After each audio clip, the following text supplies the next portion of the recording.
কিন্তু ইসলাম নারীকে যে সম্মান দিছে অন্য কোন ধর্মে দিছে ওইটা? মায়ের পায়ের নিচে সন্তানের জান্নাত, এরকম উচ্চ মর্যাদা সম্পন্ন কথা অন্য কোন ধর্মে নাই, ঠিক না বলেন? তুই যে দেখলি যে বাপের কাছ থেকে খালি অর্ধেক পাইলো, কিন্তু একটা মেয়ে তো 3 জায়গা থেকে পায়। বাপের ভাগ পায়, স্বামীর ভাগ পায়, ভাইয়ের ভাগ পায়। আর একজন পুরুষ কয়জনের ভাগ পায়? খালি বাপের ভাগটাই পায়, ঠিক কিনা? আর তার দায়িত্ব অনেকগুলা। এই বাপের একটা ভাগ নিয়ে তার বোনকে দেখতে হয়, বউকে দেখতে হয়, মা বাবাকে দেখতে হয়, ঠিক না?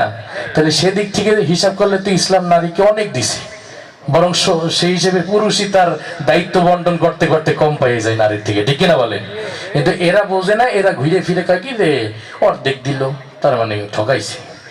তা এই মাতামোটারা বোঝে না, এদের কাছে আবার নারী সম্মানকারী কয়। এরা বলে যে নারী তার নিজের পায়ে দাঁড়াবে। যেখানে আল্লাহ তাআলা নারীকে বলছে যে তোমরা হলা ঘরের মহারানী, তোমাদের বাইরে বাইরানোর দরকার নাই, যত শক্ত কঠিন পরিশ্রমের কাজ আছে পুরুষটা করবে, তোমরা ঘরের ভিতর বসে রানীর মতো থাকবা, সংসারটারে গুছায় রাখবা। তো এরকম সম্মান আর হইতে পারে? এদের কাছে নারীর সম্মান মানে নারী ঘর থেকে বাইরে হয়ে ইটের ভাটায় কাজ করবে আর অটো চালাবে, এটা নাকি নারীর সম্মান।